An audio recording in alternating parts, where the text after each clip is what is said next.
Welcome to Happy Hour Holidaze with your host, your boy, Manny Fresh. And then we got my sidekick over here, Sean Fabrizi. And in the house, we got local Tampa legend, Mr.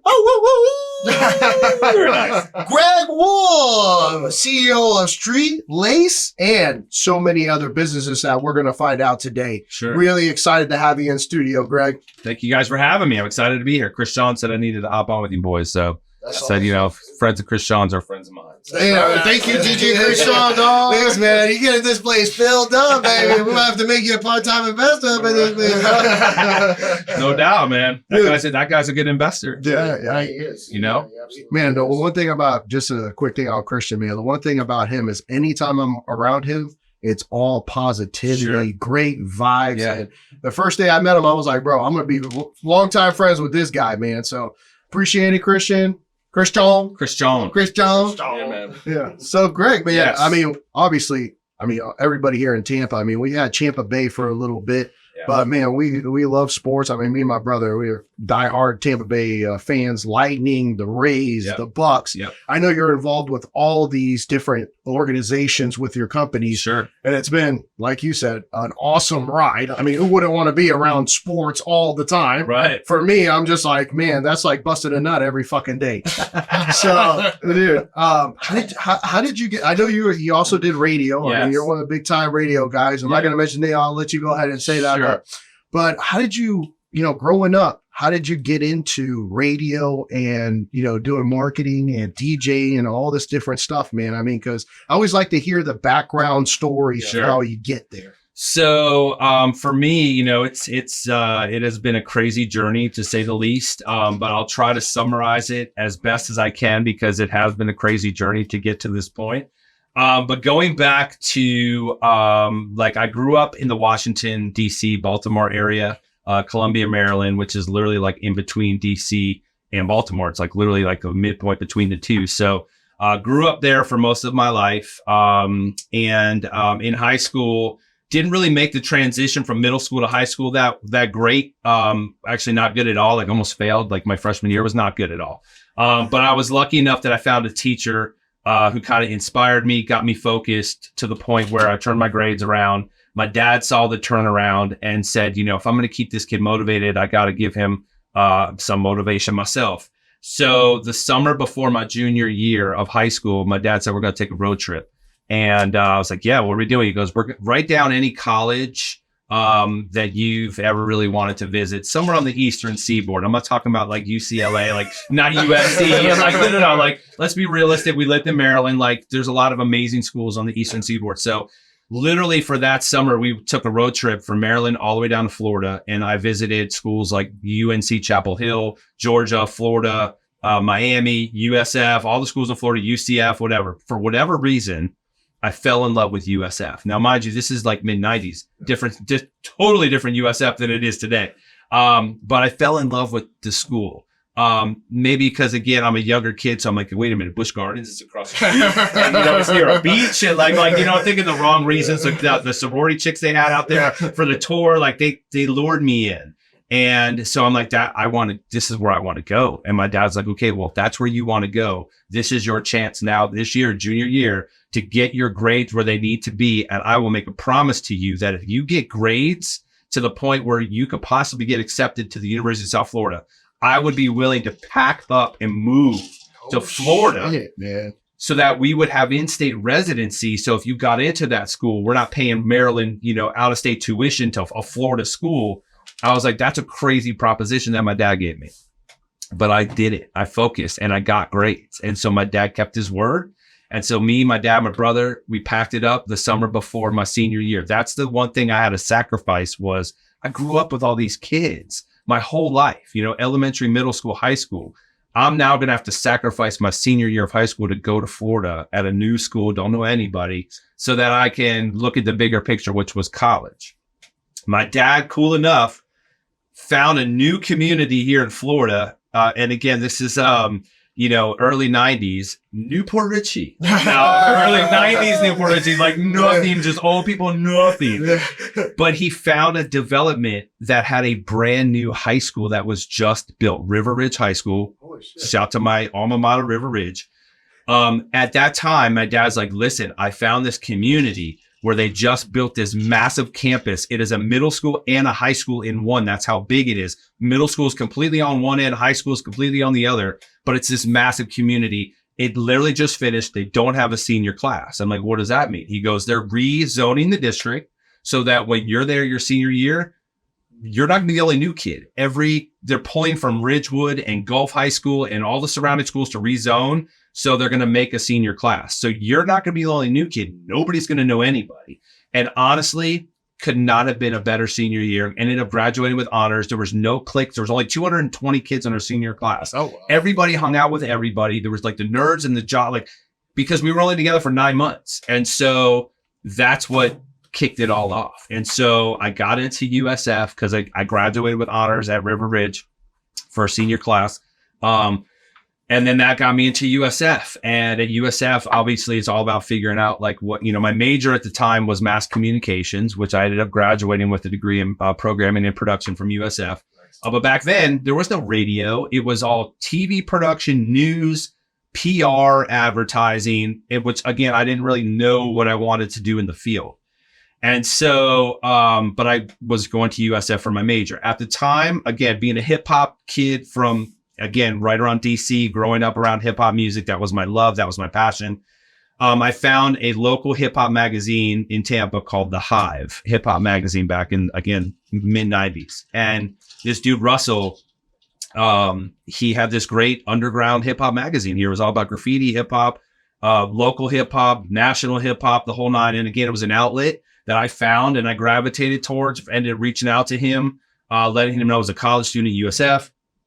How could I be involved? He said, I would love somebody to do music reviews. So I get, CDs in, I'll, pass them your way. You listen to them. I take your word for it. Like I obviously sat down, had conversations with him. So now I'm writing music reviews for a local hip hop magazine.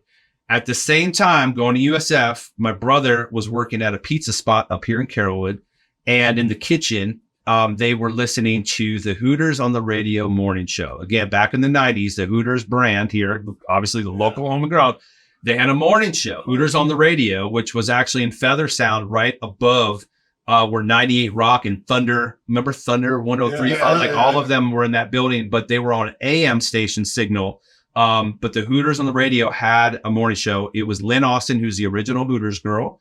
It was BL, who was another one of the original Troop Hooters girls. It was this girl, it's the third girl in the crew, but then it was Spaniard, who was the producer, and Bill with Wood, who was their board op. So they had a whole cast of characters. Great, funny morning show. Chicks running it, but it was about sports because Lynn Austin was married to Daryl Dalton, the Phillies player. So married to a professional athlete. So they had a great morning show. My brother and his crew in the kitchen would listen to their morning show. And as you guys know, in radio, sometimes restaurants do like food drops to go down. Oh, we're going to go to the station, drop off food, get a free mention, a plug or whatever. So my brother's restaurant gets chosen to deliver food to the Hooters on the morning show. Knowing I'm going to USF for mass comm, my brother's like, hey, would you want to come with me to the radio show? I was like, hell yeah, I want to go. So we're listening that morning on the way to the station, and the girls are talking about why men don't like to shop. So I don't know if Lynn was just bitching about her husband or whatever, but I came from a retail family. My mom worked at Macy's and Saks Fifth Avenue growing up. So we were around fashion and retail. So the girls were like kind of making my blood boil. They were literally stereotyping dudes. I'm like, what is this chick talking about? This is so not true. And so I was not fuming, but I was like boiling up inside. So we get into the station, we bring in the food. And the first thing that enthralled me about it was when we walked into the radio station, it sounds like a huge morning show, right? Massive on the air. The studio, no lie, dude, was literally from here to the end of the wall with like 9 people crammed in. It was so small. I'm like, wait a minute, that thing sounds huge on the air, but this is it? This is like a huge morning show is in a closet? So that thing blew my mind, was like the whole theater of the mind about radio. That instantly hit me. I'm like, wow, they're really selling it because it sounds larger than life on the radio, but in reality, it's in a square closet, right? So it comes time for us to bring in the food. We bring in the food. And I couldn't shut my mouth, man. So there was a moment in the conversation and I was like, can I ask you guys a question? And so like, who's this kid, right? And so he's asked my brother, and I'm like, I'm a student in the USF, but I have a question for you. And then so I'm asking him, like, why do you think guys don't like to shop? Like, and so all of a sudden there was this just natural banter between me and the girls, right? And they're throwing stuff at me and I'm throwing it back. And it was just it was just natural. And it was a great break and it was over. And I'm like, that was awesome. And I was like, do you guys have interns? Like, what's like, I mean, cause this is awesome. And they're like, nobody's ever asked us to be our intern. And I was like, I'm dead serious. Like, I would love to be around this. And so they're like, oh, go talk to our GM. So the GM was there that morning. I went and introduced myself. He was listening to that break. I said, I would love to be an intern here. He goes, nobody's ever asked us that. So I was like, how does this work? He goes, you probably need to go back to your professor at USF and ask him, hey, say I have opportunity, maybe do an internship at a radio station. How does this work? And so sure enough, went back to the professor. I'm like, yo, I think I have an opportunity to get an internship at a radio station. He was so excited for me. He's like, yes. It's like, this is what college is about. And so, yes. And so he goes like, this is how it works. You got to fill out this form. You got to log hours. The GM has to sign it. Okay, great. So I go back to them. I'm like, I'm good. They said I can do this. And so he's like, okay. And so now I became like the Hooters on the radio intern. And so best decision ever. Literally the best decision ever, because that's led me down this path. So I became their intern. And honestly, they never had an intern. So for the first, 2 months, all I was their bitch boy. They would make me go pick up their dry, go get my coffee. Oh, I forgot to walk my dog this morning. We live across the street. Like, I literally was not doing anything that I thought I would be doing. So then it clicked on me. I'm like, this isn't what I signed up for. So if I'm going to learn stuff, I'm going to have to do it myself. So the board op guy, Bill with Wood, he was like their board op control and everything. I literally sat with him. I'm like, is it cool if I just watch you? And started watching and taking notes of how he would pop this down and bring this up, and he's plugging in the computer, the commercials on the computer. And I'm now asking him questions. And so I took it upon myself to start learning stuff. And do you produce the commercials? Like, who's voicing that stuff? And so he took me and started teaching me the things that I wanted to be taught. And so I started learning how to board op and started learning things. And then the girls one day were like, where's our intern? Like, cause there was some news story that day and they're like, we're going to send our intern down there. And like, why haven't we done this before? Like, we're not utilizing our intern the way we should. And so now I started getting sent out to do like crazy street stunts based upon like news stories or whatever. And that's kind of how the name Third Leg Greg came to be. Was the big story that morning was in Tampa. If you guys remember, Houlihan Stadium was the old sombrero. Oh, yeah. Finally, Tampa taxpayers voted for the half-cent tax increase so that we could have what is now Raymond James Stadium. And so that was huge news, that we approved the half-cent tax. And so I don't remember how much longer it was after that they had a groundbreaking ceremony. And so that was the big news the morning before was, today is the groundbreaking. The mayor's going to be out there. They have the tent and the shovels, all that. So the next morning, they call me. They say, don't come into the station this morning. Your dad's in construction. I was like, yeah. He goes, you have a hard hat? I was like, I'm pretty sure he has one in the garage. Why? They're like, I have a shovel. I'm like, yeah. I'm not knowing what's going on. They're like, okay, don't come here. Go to Houlihan Stadium. Bring your shovel, your hard hat. Bring your little earpiece for your little plug-in for your phone. Because remember, we used to have little plugs like on the flip phones. So I'm like, okay. So I go out there and they're like, just get to where the ceremony was. So I get out there. I call them at the station. I'm like, I'm here. They're like, okay, so go into the area where the groundbreaking was. And I was like, well, I can't. It's fenced off. And they're like, well, figure it out. Call us back. So I'm like, okay. So I like literally throw my stuff over the fence and hop over the fence to where the groundbreaking. They still had the chair set up from the ceremony. So I get there and I'm like, okay, there's a construction trailer probably about 100 yards away from where I was at. So I'm literally in there by myself. Again, it's early in the morning. And so I'm like, all right, I'm here. I got in. Why? What's going on? They're like, we need you to start digging. And I was like, okay. And they're like, just start digging, put your earpiece in. We're going to call you every 15 minutes to see how it's going. I don't know what's happening on the radio. I'm just, okay, I'm an intern. I'm going to do what they need me to do. So I'm literally out there digging. You can still hear, I remember listening back to the break. You can hear the shovel going in the dirt and me throwing the dirt. They would call back every 15, 20 minutes to check on me, see how I'm doing. At one point, finally, somebody from the construction trailer sees, like, there's this dude over there digging, like, and just starts walking over. So as he's walking over, I'm like, guys, somebody's coming. They're like, just stay calm. We got this. And they're like, we will feed you what to say to this individual who's coming over. I'm like, okay. So I'm still digging.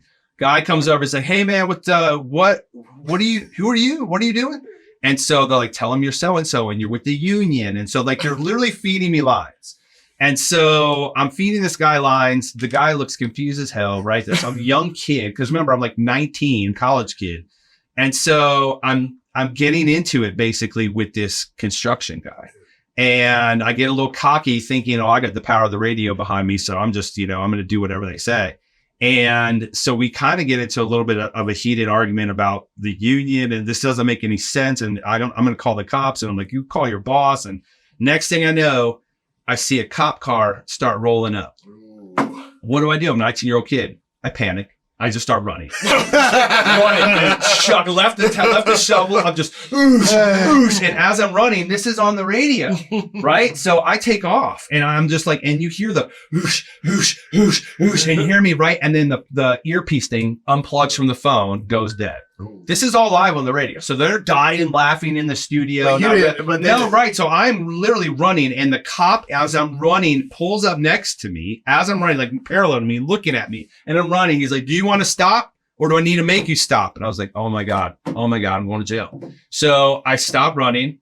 The cop slows down. I had a Hooters on the radio, like t-shirt on underneath my flannel and my hard hat and all that. Mind you, the hard hat flew out at some point. It flew off. So the cop was listening to the radio, bro. So he literally was. I didn't know that at the time, though, right? So the cop pulls me over, and basically he's like, "What are you doing, man?" And I like grilling me, and I was like, "Listen." I started almost crying. I'm like, I'm a 19-year-old kid. I'm just a college kid, man. They made me do it. He's like, who made you do it? And I'm like, and I opened the shirt. I'm like, I'm with the Hooters on the radio show. I didn't know what I was doing. They just sent me out here. I'm like literally shooting salad, like everything I can to like not go to jail. And so he's like, okay. He's like, well, at the end of the day, you are trespassing. You're damaging property. I'm like, I don't know. I'm a kid. So, I'm like, well, he's like, I need to speak to your GM at the radio station or whatever. So I call the GM and I'm like, we have a problem. And he was pissed, right? Because everyone was listening to the whole bit and didn't know what was going on. They just heard the cops are coming. Greg's running, phone goes dead. Nobody knows what's going on. Now Greg's calling me and he's with a police officer. If you got our intern arrested, he was so mad. He literally, when it happened, he kicked in the studio door and told him in my office now because nobody knew. Yeah, and so they came back after that because nobody knew what happened at this point. So this is all happening while I'm being interrogated by the cop. So long story short, he was listening and said, I have to literally see this for myself. And like literally this kid's literally out there digging. So he thought it was freaking hilarious. So like but then he realized like I have a job to do. Like this kid is literally, he's like trespassing. He is digging in a secured area. And so he's like, you're not in trouble, but I'm going to give you a warning. And so he gets on the phone with the GM, they squash it, whatever. So I'm like, hold on, before you hang up, I said to the GM, I said, do they know that I'm not arrested? He goes, no. He's like, I'm just now speaking to this. I said, can you not let them know? Because this is kind of messed up that they put me in this situation. So I would like to hear the conversation on the way back for them not knowing what happened to me because I'm on my way back and I think it's effed up that they put me in this situation and now you're feeding me. So like, he's like, I'll give you that one. I won't say anything. I'm just going to tell them that I heard you're okay, but we don't know what's going on. Thank you. So on the way back to the radio station, I'm listening to them. Before we bust that nut, because this story is so fucking good. Hold on, audience. Before you bust that nut, we'll be right back with the rest of that shit.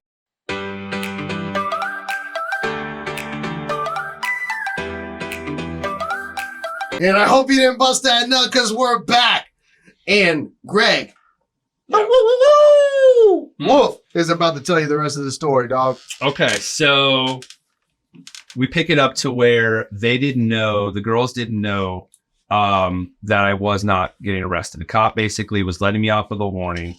And so on the way back to the radio station, I'm listening to them basically tell the listeners, guys, this might be our last show. It looks like we got our intern arrested, and we're not sure if we're going to come back from this. Listeners are calling up, dying laughing. Like, that was the funniest thing I've ever heard. Like, where is he? I'm literally going by the station, or went by the stadium. I didn't see him. Like, we don't know where he is. And so, like, literally up until maybe 5 minutes till the end of the show, they were just taking calls from listeners or whatever. And I get outside the studio door and I kick that door open and I was like, F y'all, I can't believe you almost got me arrested. Like, oh my God, you didn't get arrested. I'm like, no, but you could have got me arrested. I can't believe you sent me out of there to do that. And they're like, oh my God, he's not arrested. And so that was like what set it off. What I didn't realize was as I was running, and that was live on the radio, BL was like, we have an APB out, third leg Greg is on the loose. Because they're like, you were running so fast, because it was like, you almost heard like a gallop. There was a, like you said, it was like Seabiscuit out there. Like, you were running until it cut out. And she's like, third leg Greg, we've lost third leg Greg. And just came out of her mouth. And so the name stuck at that point, like third leg Greg is safe. Third leg Greg is home. And so that kind of just took off where the name, it all began, was from that bit. And ever since that morning show bit, that led to a whole trove of other things that they started to send me out to do. And anytime they send me out to do a mission, I succeeded at it. And so that's kind of what got me the legendary status. Like, they'll send this dude out to do something crazy, or there's no way he's going to get this done. And he gets it done, right? And so that was kind of the mantra. And the crazy thing is, now looking back at it all these years later with my tie to the Lightning, the big story back then, again, same time Raymond James Stadium gets approved, the Lightning are building the Ice Palace. That news story of that particular morning or whatever was the very first sheet of ice ever is going down today at the Ice Palace. So they said, Greg, we're sending you out. It is your job to do whatever it takes to call us back center ice from the very first sheet of ice. I'm like, what? They're like, bye. Yeah. I'm like, so now I'm thinking, how the hell am I going to pull this one? Are you getting paid at all? No, this is Still intern. Still interning. And so as a kid, I'm like, what am I going to do to get down to because again, I can go on the media route, but that's not going to get you on the ice, right? On with the media. We don't care. There's media PR. There's a press release today at like this time, like to go there, like you're not getting on the ice. So I'm like, this is going to be a tough one. So I go down there. Mind you, it's still construction zone, right? That means there's still stuff being built. So I literally pulled another Mentos like commercial where in the back compound area of what's now Amalie Arena, but back then the Ice Palace, there's a back compound area, but it didn't have the sliding gate. It was just an open area. So I had my hard hat again and put on like a fake badge, right? Just on my, like I had like a radio station badge or something on. I just clipped it on, had my flannel, had my hard hat, put some like stuff on my shoulder and walked into the compound like I'm a construction worker, right? So that got me to the security entrance at least, right? So now I get to the security entrance. I can't get through those doors because I'm like, okay, what am I supposed to do at this point? So I remove the hard hat, remove the flannel. I'm like, at least I got to the next level. So I get to the security guy window. He's like, can I help you? And I'm like, I'm here to meet Phil. And they're like, Phil who? And I'm like, Mr. Esposito. And they're like, well, what is this in reference to?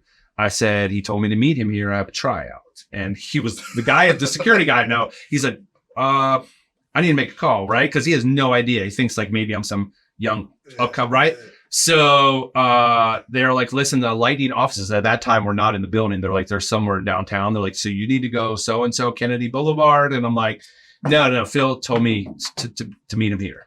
And so now this is like, again, this is not working, right? So they're like, well, listen, we don't know what that arrangement is. You need to go talk to whoever, but it's not here. So that fails. And so I'm like, okay, that didn't work. So now I go back outside. As I go back outside by the compound, they had the Zamboni guy was dumping the ice because again they hadn't quite finished like the area where the ice is supposed to go, like which is now. So he came outside with the Zamboni to dump the ice out in the plaza. And so I see him drive out. And so again, I put the hat back on. I go back into the compound. I go up to him and I say, excuse me, sir. I said, my name is Greg. I'm with the Hooters on the Radio morning show. He said, oh yeah, I know that. I was like, yes. I was like, listen, I said, Lynn, the BL, the guys, Spaniard, they sent me down here because today, obviously, it's huge news that you guys put the ice in today. And they sent me down here on a mission that I have to get center ice and call them back center ice. Is there anything you can do to help me? And so he's laughing. He's like, yeah, man. He goes, hell yeah, why not? He goes, I was like, so what do we do? He goes, call them back.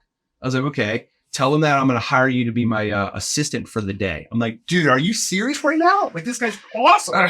I'm like, dude, you're amazing. So I call the girls back and I'm like, yep, you're not going to believe this. They're like, what? I'm like, I'm here. What's your name? Tom Miracle. His name's Tom Miracle. Listen, rest in peace, Tom Miracle. He was the Lightning's head of ice of his whole life, basically, from the very day one till he passed away a few years ago. His last name is Miracle. Miracle was his name. That's why. And he gave you a miracle. He gave me a miracle on ice. Bro, I'm saying the 6 degrees separation blows my mind.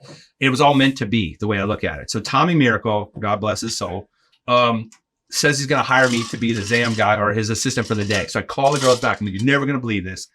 I'm going to be a Zamboni assistant for the day. They're like, no, you're not. I'm like, I swear, hold on. Tommy Miracle, this is the girls that gets on the phone with the girls. They're having a conversation with him, right? And again, I can't hear it. So his face went from like this happy like face to like this like concern, right? Like, whoa, oh, okay. All right, cool. Thank you. And like, so I'm like, what did they say to you, dude? Because they're going to do everything to try to, wreck this whole situation so I don't complete the mission. What did they say to you? He's like, he said that, you're not quite right in the head and that this is not, they don't know anything about it. And like, I'm like, bro, it's like literally, I'm like, dude, they're trying to sabotage me. Don't believe that. I have the shirt on. I'm like, listen, I'm not just, so he's like, listen, he's like, we got to do this quickly. I'm like, oh my God, seriously? He's like, yeah. He's like, so literally he opens the 2 doors to the Zam tunnel. And I'm like, I call the girls back. I'm like, you're not going to effing believe this. They're like, what? I literally ran out to the ice and I dove onto the ice so you can hear the shh. And like, what is that? I'm like, I'm literally sliding center ice right now. I had a disposable camera in my hand. So I'm like, I'm calling you. I'm looking around. It's still like under construction. I'm looking around like, this is amazing. I took a picture, again, selfie before like selfie. I took a picture of me so I could prove I'm here with my disposable camera standing center ice. Took multiple shots and ran off the ice. I told Tommy Miracle, thank God, thank you so much. And that was it. I got the hell out of the building. I got it done. So literally years later, now you're looking back all these years later to be, it's my 17th season now with the Lightning, but to see that it tied back to radio, it tied back to Tommy Miracle. Like you said, his name is Miracle. It was a miracle. That led me down my radio career, which eventually led me to be with the Lightning till where we are today. So that's kind of how the name Third Leg Greg started. How I got my start in the radio industry was with the Hooters on the radio show program as part of an intern at USF. And the very end of my internship at USF, mind you, again, I'm a college kid going to USF, still studying, but doing these crazy things in the morning on these certain days. And that's kind of like, again, that got me down the path. But before the end of my internship, I went to the GM because, again, I had learned things. I learned how to run the board. I'm learning how to do commercials. I learned literally different facets of the business. I asked him, I said, listen, I know that this radio station is brokered programming, which there are still very few stations around that are brokered. One in Tampa is H&Z, 1250 H&Z, where you as a doctor, a lawyer, a health program, you can pay for airtime to have your program on that radio station. So that was one of those stations that the Hooters station was on, was 760 WBDN, which is now La Mega, which I still think it is to this day. But again, they had these programs on the weekends that I would sometimes be board operating. I was getting paid at that point by those shows to minimum wage to board op their show. But I learned enough. I'm like, I could do a show. I think I have enough in my mind that I could do a show. So I went to the GM. I said, as a final project, would you let me do a radio show? And he laughed it off. And he's like, I'm like, no, I'm serious. Like, I don't care if it's at 3 a.m, right? I would like the experience to be able to try to put together something myself. And he's like, dude, you know what? He's like, you've run wall through walls for this show. And he goes, yeah. He's like, let's make it happen. I was like, seriously? He goes, I'm going to even one up you for it. I said, what's up? He goes, I'm going to let you sell commercials.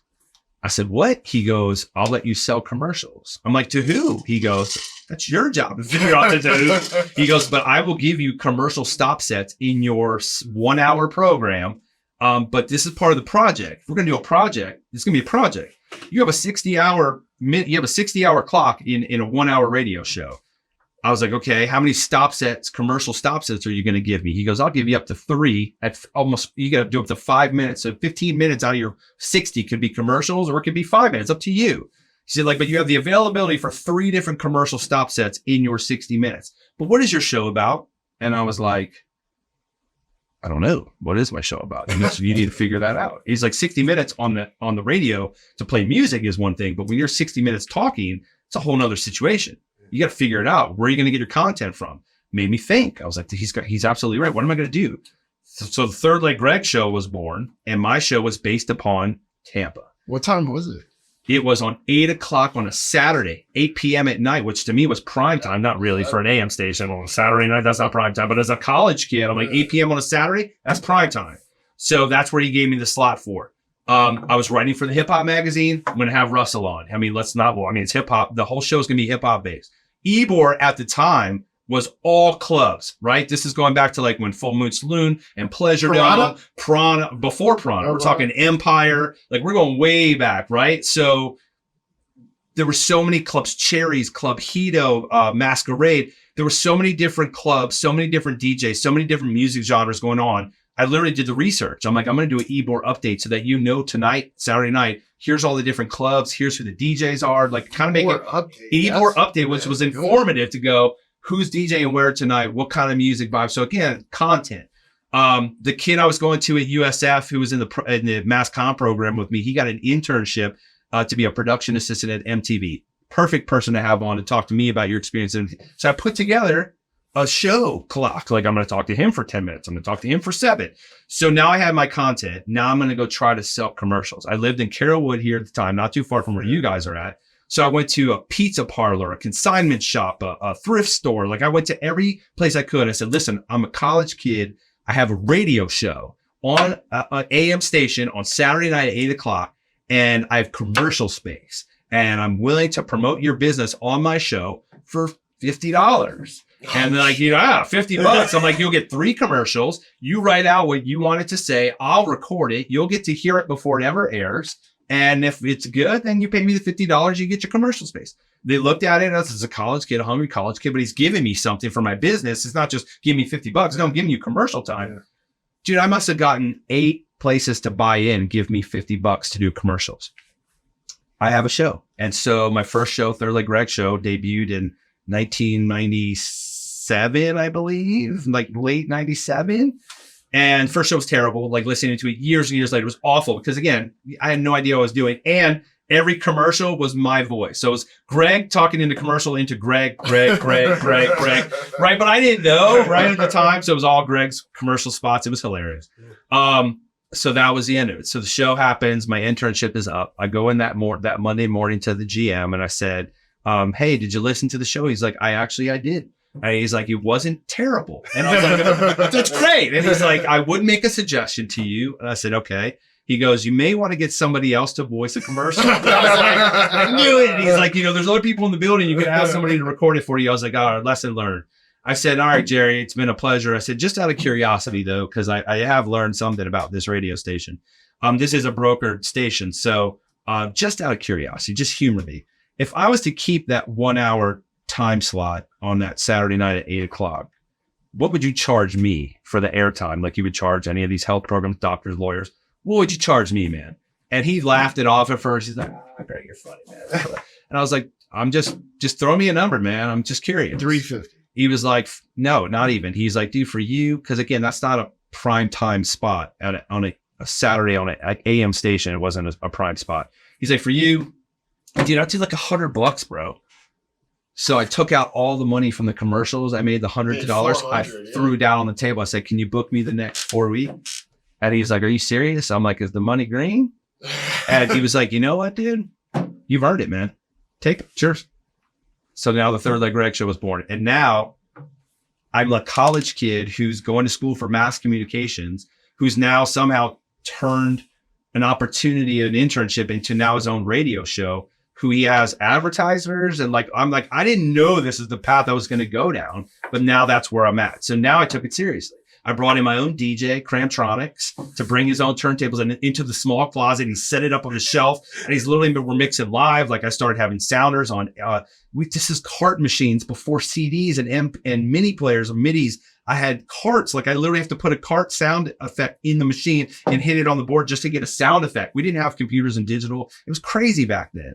But I had my own radio show, and so that went on for a few months until I got my first dose of radio reality, when I went to show up and the key card didn't work in the door.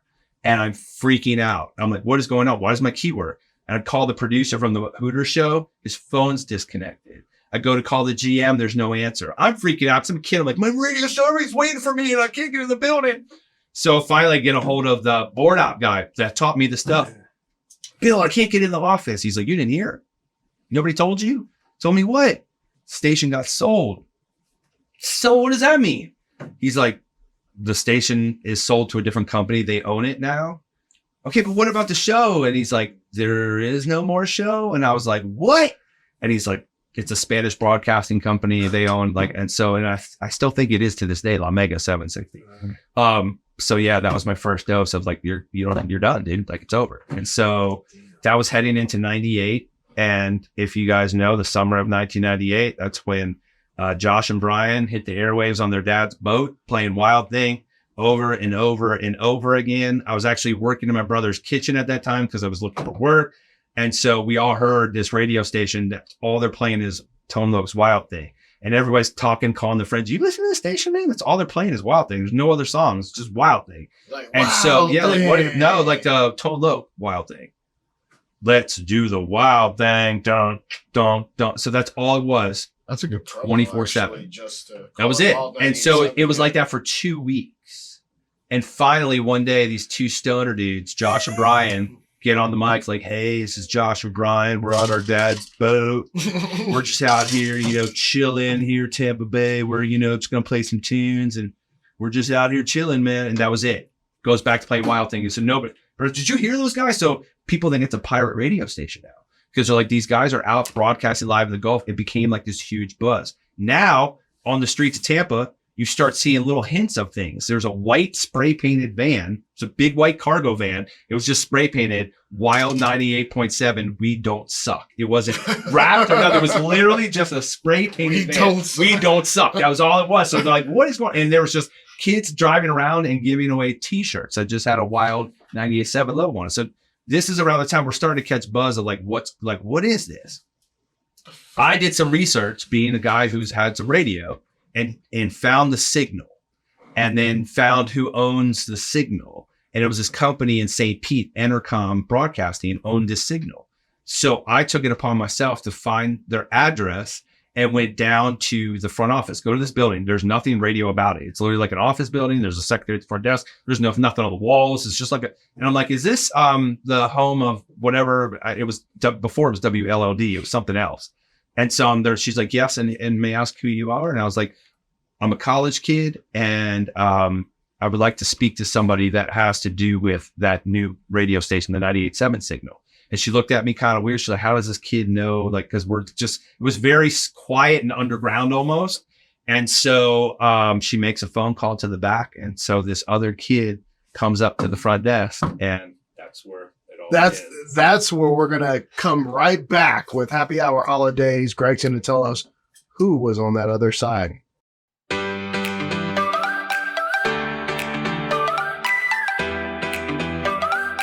So we're back. Happy Hour Holidaze, and we're talking with Greg Wolf. One thing I did want to point out that we said off camera is that Greg's dad was a fucking baller, because to fucking move the whole family and know this guy was going to, do something great, man. That was a hell of a fucking hunch. Pops, he's solid, man. On an early age, obviously, he saw something in me and knew if I got motivated and on the right path, it would lead to greatness. So he fucking rest in peace, Pops. I love you. Yeah. So so the guy at the radio station, this younger kid, almost my age, a little bit older, comes out from the back office, and we're just chit chatting with him. He was kind of like, "How'd you find us?" And I was like, "Well, I'm a USF student, and I had my own radio show." Before I told him the whole story, and come to find out, he played in a band with one of my classmates at USF.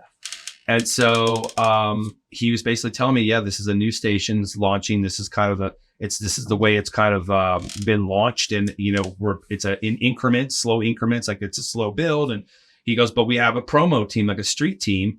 That's only job is to really go out and saturate the market, give away shirts and just kind of make noise and be seen. I'm like, well, somebody knows how to go out there and make noise and be seen. I'm like, I'm that guy. And so for whatever reason, his boss, who was the vice president of marketing or the GM of marketing, whatever it was, he, for whatever reason, thought I was a spy for the competition station because I had radio experience, right? And had my own show. And I think he thought, well, this kid, for whatever reason, he just thought I was a spy for the competition station. And it took like 5 different interviews with this guy to finally bring me on to be a part-time promotions kid. But again, I knew if I got my foot in the door there, I'm going to learn everything about this side of the business. And so I got my foot in the door at Wild in 98, right? Probably within 90 days of the station launching. This is right as Wild Thing went into Make 'Em Say, from Master P and Silky Fine, Romeo and Juliet. These were like some of the earliest songs that were on that station, that launched that station.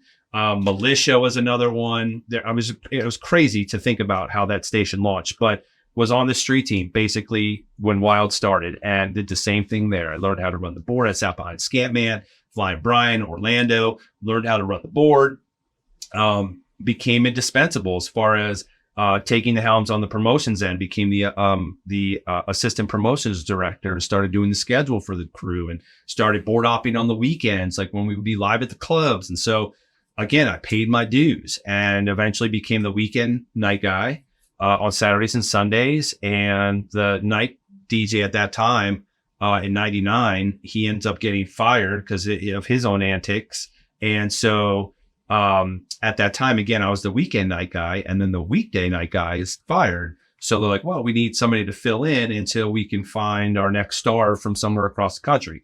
Wild at this peak in 99 had made a lot of noise, and the industry knew about Wild. So here comes this open night show gig into one of the hottest stations in the country. Orlando was getting boxes of air check tapes every single day, people that wanted to come here. But I knew, again, you have an opportunity right now. You got to take this ball and run with it. So me and the Wild Bunch, we got together and said every single night that we're on, we're out on the streets. We're in front of people. We're going to figure stuff out. We're going to be doing games. We're going to give away tickets and CDs. Like, we are going to be in people's faces. And not only that, when the street stuff is over, in the clubs, we are going to be wilding out in the clubs, Liquid Blue, a Coliseum, you name it. And that's exactly what we did.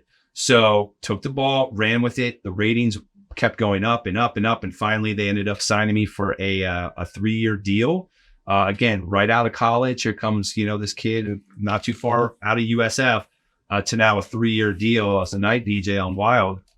That led for 2 contracts, almost 7 years. I was the number 1 rated night show in Tampa for almost 7 years, basically from 99 to 2005.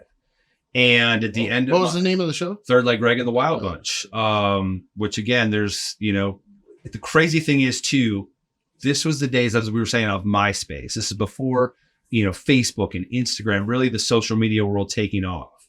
And I made them go out at night and with a video camcorder to record our street bits, to record our stuff in the clubs, because people are going to want to see this. And the idea at the time was to make a Third Leg Greg and the Wild Bunch, like a Wild Bunch Gone Wild style DVD that we could sell, right?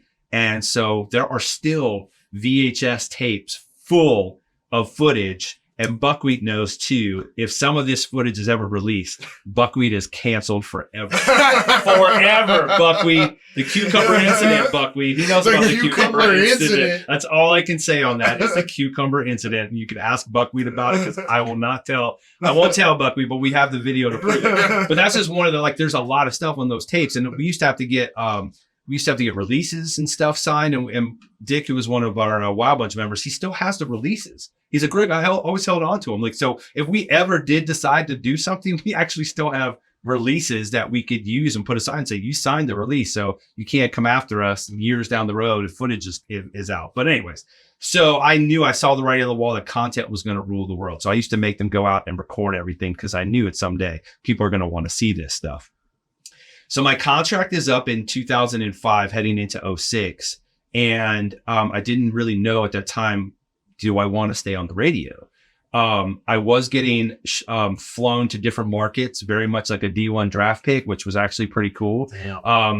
I went to Minneapolis, New Orleans, Kansas City, and they do the PDs pick you up in the best station vehicle they have, the Tahoe with the system in it, and they take you to the station, they schlep you around and introduce you to everybody, and they take you out to dinner, and they take you to the hottest club night and ball out, like to show you like this could be all yours, but nothing felt right to me, so I waited it out. I had a severance from my contract, so I'm like, I need to make a decision, figure out what my next move is. So sure enough, that's when Street Lace was formed, because my business partner Blaze was the Tampa market representative for the major record labels at that time, Interscope, Def Jam. Back when we actually had music stores, he would be responsible for the in-store displays for Eminem's new album, or whenever an artist was doing a show or a tour or a club date, his job would be to saturate downtown with those boards. Eminem album in stores now, street team stuff. His job was to make sure all the DJs had all the vinyl records with the acapellas and the instrumentals. He'd service all the DJs. So again, me being the night guy at Wild, I'd see him in Full Moon Saloon doing like displays for, Big Pun or whatever it was for that coming night's club gig or whatever it was. So I would see him all the time with this product consistently. And so when my gig was up, he approached me and said, I could use your help, dude. You know all the DJs, you know all the club guys. I have so much work, street team mentality. You know how this works. And the more we talked, the more I said, well, maybe I should work for you. Maybe we should start a legitimate company together, a promotions company together. But I'm only going to feel like I'm bringing something to the table because you already have all the majors. So what am I bringing to the table? Relationships? Is that really worth it? I need to go get some other record labels off the power of the majors that you have. So let me go to South Beat Records and some of these smaller Sobe Records. Let me go to some of these smaller labels and say, hey, if we're already out in the market doing the work, why wouldn't you want to piggyback off of what we're already doing to get your stuff out as well? And that was the sell, and it worked. So we ended up having like 12 record labels that we were the service providers in this market for DJs, clubs, music stores, whatever. And so that was 05, 06. At the time, I reached out to the guy who hired me originally at the radio station. His name's Mark Gullett. He left Wild about a year and a half into his creation to take the job as vice president of marketing for the Tampa Bay Lightning. As being the night guy at Wild for all those years, he's now with the Lightning. We worked hand in hand all the time on promotions, ticket giveaways. Back when we had the Tampa Bay Storm Arena football team, he'd have Storm cheerleader audition tryouts or the Lightning girl tryouts. He'd send the girls down on the show to promote their tryouts. So we had great working relationship. So when my gig was up, I hit him up. I said, I'd love to work with you again. Like you saw me come up. You're the guy who thought I was a spy, and I ended up running through walls and become the #1 show in the city, right? I proved him wrong. So that was my whole shtick. I proved you wrong once, let me do so. So he's like, Greg, I would hire you tomorrow if I had something. But at the time, he's like, I don't. And so I waited it out, started Street Lace. That became the focus. Sure enough, a few months later, I get a phone call from him. He goes, hey, can you come to the game tonight? I was like, yeah. He goes, wear a suit. Meet me at the admin entrance at 5:00. Okay. This happened a lot in your life. Right? So I was like, what is this about? So I go to the Lightning game that night, and it was kind of awkward. He goes, tonight we're just going to observe. And I was like, okay. And so I didn't really, again, know what we were observing. So we go out to the plaza, 4th Thunder Alley at the time, and he wanted me to just pay attention to everything that was going on out there, from the band to the sponsors to just the environment and everything. And so we did that. We did the same thing in game. And then went down to his office, and I said, he's like, what did you see tonight? And it was like a trick question. I'm like, what am I supposed to answer? Like, what, like, does he just want my feedback, or is he looking for me to say specifics? I didn't know, like, this is a test. And so I just told him what I thought I saw or things that I observed. And so I'm like, what is this about? And he goes, listen, I have a job. It's a marketing coordinator position. The kid that's out there running the plaza right now, he's the guy that I have in that position. I have some suspicions that this kid, he may be drinking on the job, basically, or, he's effing up here and there. And he goes, he's got a couple strikes. So if he's one more, he's out. I think you would be a great addition to take on this, this opportunity. Sure enough, kid messes up again, calls me. He's like, you want the gig? I was like, yep. And so I became marketing coordinator for the Lightning. Street Lights, again, kind of a side hustle on the side, didn't really interfere with what I was doing with the Lightning. And so this is '06. The Lightning at the time in '06 had 2 hosts. This girl, Jenny Dean, this dude, Todd. And they would alternate some nights. Some nights it would be just one of them or whatever. I'm in marketing, right? So I'm paying attention with all the stuff out in the plaza. Again, my job with the Lightning at that time was to curate everything out of the plaza, booking the bands, DJs, working with sponsors to make sure they have areas on that plaza location, just anything to do with that. The stuff outside for the pregame, we handled all the TV ads, print ads, all the premium items. Back then, the Lightning were doing bobbleheads all the times and rally towels. Like you have to order that stuff from China, and so we were involved in all of that stuff. And so I wasn't really on the game production side until one night. I hear the director in my boss's office, which was right down the hall from mine, basically say, "I don't know what the F we're going to do." And like, I hear him like freaking out. I'm like, what is going on?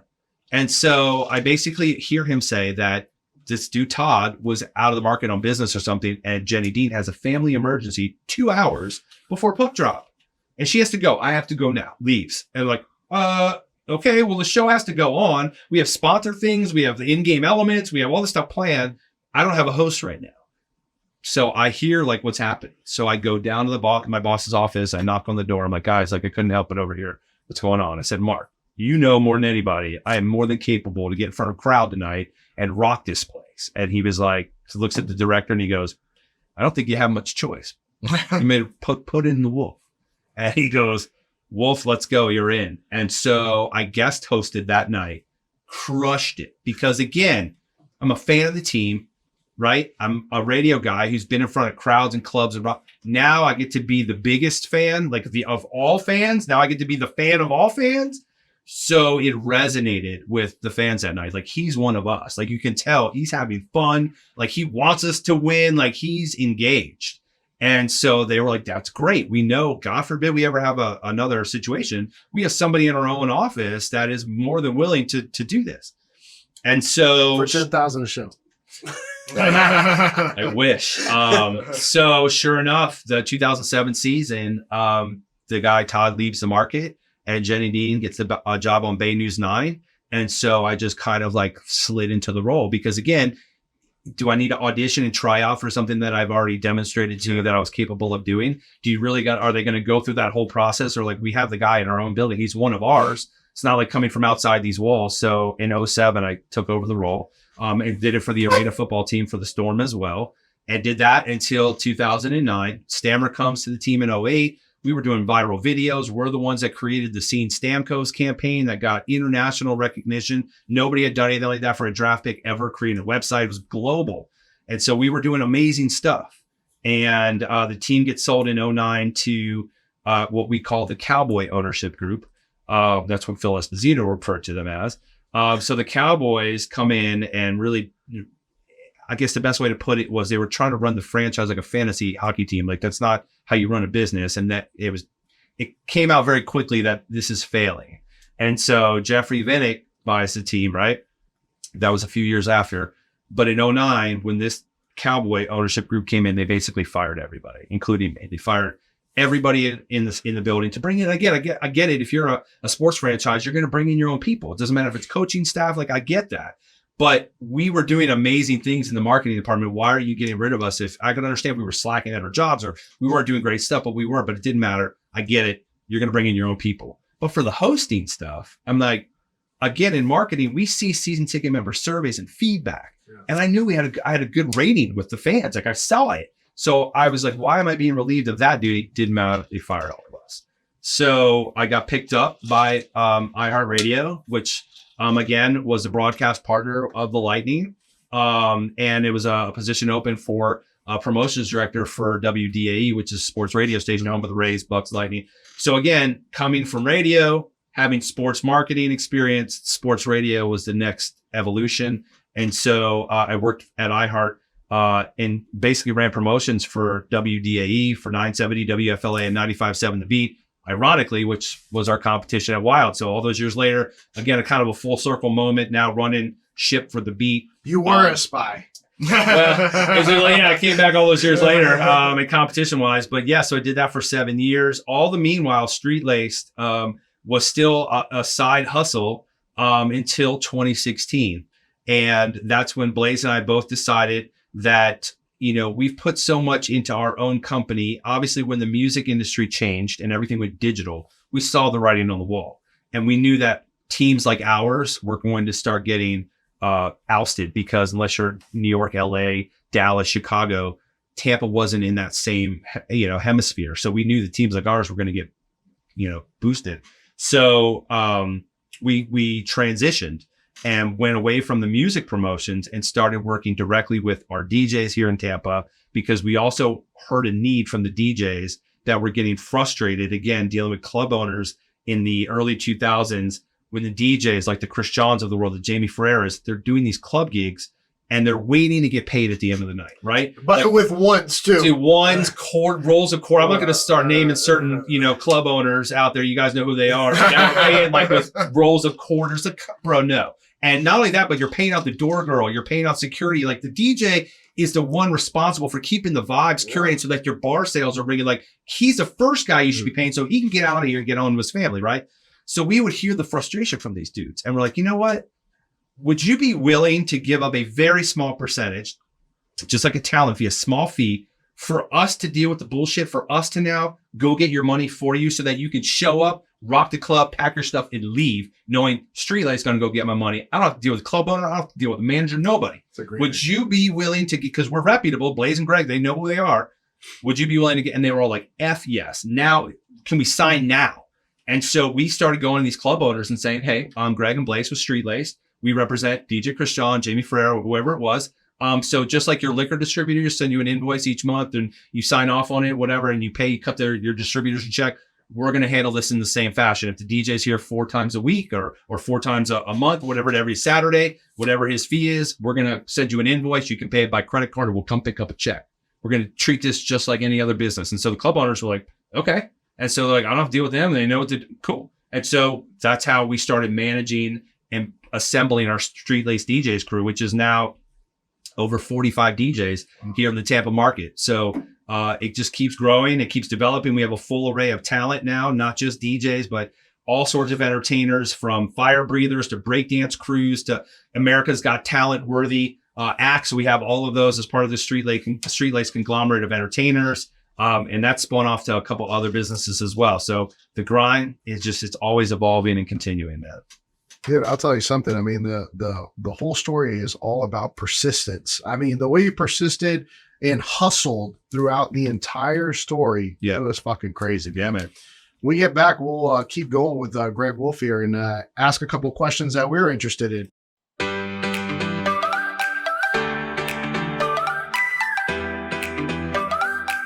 And we're back with Happy Hour Holidaze with Greg Wolf. Greg, tell us a little bit more about Street Lace, Blazing Wolf, and then what you guys do with the Lightning and also other professional teams, because I definitely know at Raymond James, you guys do a lot of the entertainment there, the Bucks Beach over at Raymond James, which used to be nothing more than ticket sales, but now, ticket sales, ticket office. But you guys turned it into something that's enjoyable. I'm a hardcore Bucks fan. I've been there a million times, and it's a freaking blast. Yeah. Now. So how did you end up getting all these other areas? So Street Lace, again, has developed its full entertainment marketing and promotions company now. Blazing Wolf Productions is a sister company because we handle all the face painting, henna, caricatures, airbrushing services for Zoo Tampa.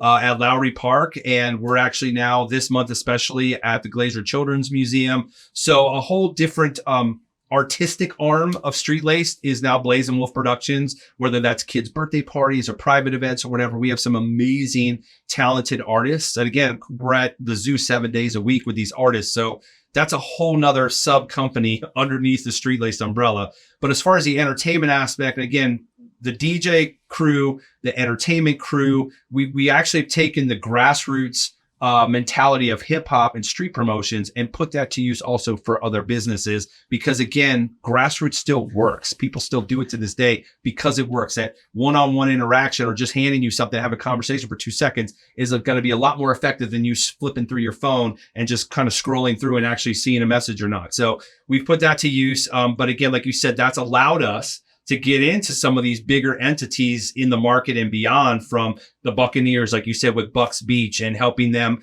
reimagine that space and almost like a sensory overload when you show up to Bucks Beach, where before it was just a ticket box area, is now like a full encompassed beach vibe with the tiki hut with our DJs, and our entertainers are roving entertainers, and the Bucks beat line and the cheer squad out there dancing. It's a whole reimagined area that they took that really wasn't engaging with fans, and we've been able to help them bring that area to life. But we also do it for the Lightning out at Fort Thunder Alley for their entertainment as well. IMG Academy, USF Athletics, they transformed that same area for USF football games, except it's called Bulls Bay instead of Bucks Beach. But same thing with our face painting crew out there, balloon artists, the whole nine. So I've been able to curate, along with Blaze, our relationships with Street Laced into these other entities. And again, the reputation that we've built in the market and the relationships it's taken years to curate. Like we were talking earlier with the Tampa Bay Sports Commission, we've been with them almost since 2008 on every major sporting event that's come through Tampa, whether that's the Women's Final Four, the Frozen Four, the SEC Basketball Championships, any of those events. We've had our imprint on that, whether just from a DJ perspective or me hosting those events or just our entertainers. We've had our footprint on all of it, including the Gasparilla Bowl, including the ReliaQuest Bowl, which was formerly the Outback Bowl. Hosting all of those events. And again, circling back to the Lightning. And when Jeffrey Vinik bought the team, he and Todd Legwicki, who was our CEO at the time, Steve Griggs, who's now our CEO, Todd Legwicki was with the Seattle Sounders and the Seahawks, and came down here and helped reestablish this team with Mr. Vinik. And the first thing he did was, when he got here, said, I want to see all the season ticket member surveys and see what they're saying about this organization, about their experience. And the fans kept going, where's Greg Wolf? What happened to Wolf? Oh, shit. And so again, they went to Bill Wickett, who was their main PR director guy. And they were like, who's Greg? Where's this Greg Wolf guy? And they're like, he works actually for our broadcast station, DAE and FLA. He's with our sister station. And they're like, well, see if he wants to come back. And so I got the phone call and they said, hey, do you want to come back? This was actually the lockout year. I think it was 2011, lockout year. So I was so excited they asked me to come back, which in sports is rare, right? Because again, if things happen, things change, they're just going to have something new, and they know the fans at some point will adapt to it. But for Todd Legwicki and Griggs and those guys to listen to what the fans were saying, and the fans are asking for this Wolf guy, let's go get this Wolf guy back. And again, the rest has been history, and I've been their host ever since. So really going back to the 2007 season, only that short time when I got let go in the 2009, 2010-ish season, that's when it all kind of went to crap, but then they brought me back. And here we are now in 23-24 season. This will actually be my 17th season with the team. That has led to major NHL league events now. And again, I never seeked out wanting to do the Winter Classic or the Stadium Series. Again, it was more so about representing our team here in Tampa and doing everything and giving it on my all for Tampa. Well, back in 2018, we had the All-Star weekend here in Tampa. And knowing that the event's coming here, they're going to utilize us in-house for certain elements. And I was a part of some of those elements. And so they told me I would be interviewing the players, a red carpet player walk. Right. So they're like, hey, listen, the players are going to come up behind the arena. There's this whole red carpet player walk. So they're going to come out at 3 at a time off of a bus, and you have your freedom to choose which one of the 3 you want to talk to. And they know that you're only going to talk to one of them. Right. So how do you prepare for something like that? Well, before any of the All-Star festivities came, I made sure I had cue cards on every single player with notes about each one of them, not just basic stuff, but like did some digging so I could talk about some off the cuff stuff, One thing that comes to mind is Brett Burns. He's a big farm guy. He has like bison and stuff. And like one of his bison got loose or something. And so when I saw him, I'm like, did you ever catch the bison that got loose? Like something that, if you know him. And so I was prepared. And so the people that were running the league and running the player stuff for that saw that. Like, this guy was quick. He was on his toes. He was funny. He was informative. The fans dug it. His questions were unique. He prepared. And so that, I think, was a huge green light for them to go, hey, if we ever have future stuff, we may want to consider this guy, because he took it seriously and he demonstrated not only for the All-Star stuff, but they've been back numerous times through Stanley Cup championship stuff. So the 28 All-Star led to the next year, which was the Global Series, when we went over to Sweden, which eventually led to our Stanley Cup runs. And so they asked me to go over and host the global series in Stockholm, Sweden in 2019, which was an amazing, I'm like, holy crap, like thinking about, man, this has brought me now, the hosting stuff has brought me, the radio stuff now has brought me to an international scale to do an event for the league on an international level. What? And so ever since 2018, I've done major league events, even like through COVID in 2020 when they played in the bubble. Even when the bubble was happening, we were still doing a small gathering with fans. You've socially distanced the whole night at the arena. So we still got to do something for that. And then, the next year, obviously, we're back on the Stanley Cup again. So we're here again for that. 2022, they asked me to come back and host the All-Star festivities, which was in Vegas. And then last year, they asked me to do the Winter Classic, which was at Fenway Park in Boston. Yeah. I did the All-Star festivities in Sunrise, and then I did the Stadium Series, which was in Raleigh. Obviously, they liked what we did because, again, this season, they brought me in to do all 4 major league events, which is the Heritage Classic in Edmonton in October. The Stadium Series this year is in Seattle, so it's the Golden Knights, so it's Stanley Cup champs versus Seattle in T-Mobile Park, where the Mariners play. All-Star festivities in Toronto. And then the Stadium Series this year is a pretty big one because it's not just one game, it's 2. It's in New York at MetLife Stadium. On Saturday, it's the Devils versus the Flyers, February 17th. And Sunday, it is the Rangers versus the Islanders, Battle of New York. And they're having me come and do all of that. So again, a huge testament to the Lightning organization and the hard work for the league to come. This is just to put it into perspective for all my Tampa people. Tampa, baby.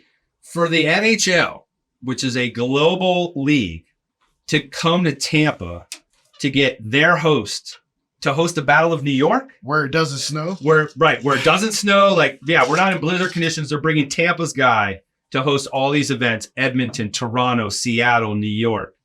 That says a lot about what we've done here in Tampa and what we continue to do and to continue to put ourselves on the map. So I've just been a small part of that, and I love this city. And I will always ride for this city no matter what. But it's been an epic journey, as you guys have heard, going from that, like you said, from my dad, seeing the vision back then to USF, to the Hooters show, to Wild, to Street Lace, to everything. It's all culminated to this moment here right now. I'll tell you something. They don't call him third leg, Greg, for nothing. Okay? It goes all the way international, baby. International. And if you haven't seen it, you'll see it on OnlyFans for $19.99. Man's got jokes. Man's got jokes. But yeah, so it's been a hell of a run, man. Like I said, it's I really feel like it's just kind of beginning because, again, from the hosting perspective, I never sought out to like host the Winter Classic. Like, I just wanted to do the best job here in Tampa. So if others outside of this market recognize what we do, and again, I'm just a small piece of the product of what the Lightning Vision crew puts on a game night. And if people that come here from other markets, other cities, other countries, they experience what they experience at Amalie Arena, and it resonates with them so much so that they talk about it to their friends. They talk, man, that experience, it was more than a game. It was like I was entrenched in an experience. People have gone to tons of other hockey games in other arenas, not just hockey, but basketball, football, you name it. It's a different experience at Amalie Arena. It is world class. And that resonates so far now outside of our walls that, again, people are coming within our walls to get what we're doing and showcase to the rest. Wasn't the Tampa Bay Lightning voted the #1 sports franchise like 2 years in a row? Yes. There's a reason. There's a reason. And it goes all that. And it goes all the way to the sports franchise. I mean, I've been to plenty of stadiums, and there's nothing like the energy out of Tampa Bay Lightning. It's a fact. Yeah, the ESPN. You're right. It's voted. There's so many variables that go into saying this is why they're the best franchise in sports. And again, it starts with the top down, Mr. And we're not just talking about NHL. No, we're talking about all NFL, NBA, MLB, every sport, MLS. Tampa Bay Lightning were the #1 franchise. And again, it went through all these different variables from like you said, the experience to the cost of the ticket to the concessions and what they offer and like the parking situation. And like, there's a million variables, and they checked off all the boxes. They're like, Tampa Bay Lightning by far set the standard. I mean, the XO Club, I don't know how many times I've been. I don't think it's announced the Chase Club. The Chase Club, man. I mean, that was one of my, the Tampa Bay Buccaneers have nothing on the Chase Club or the Tampa Bay Lightning when it comes to overall fan experience. Sure. I'm a diehard football fan. I love football, you know, a little bit more than NHL. But when I go to the NHL, freaking Tampa Bay Lightning games, they're fun, man. They're a blast. It's easy to get in. Yeah, that's really yeah, my favorite part about it, because at the fucking Buck Stadium, you got to walk for. You're sitting in line, and it's just pain in the ass. I mean, no. I mean, they're voted number one for a reason. Correct. Let's put it that way. No, for sure. All right, so let's get a prediction on the upcoming season for the Lightning. Okay, so I know we lost a lot of key players, a lot of fan favorites, right? Yeah. And that's been the off-season gripes, I guess, if you will, from our fan base. But if we've learned anything over time, it's that you have to believe in the process, right? It used to be believe in the Iser plan. Now it's believe in Brisebois. Julien Brisebois, our GM, has done an amazing job over these last 10 years of getting us to a position where we have a chance to go for a cup every single year.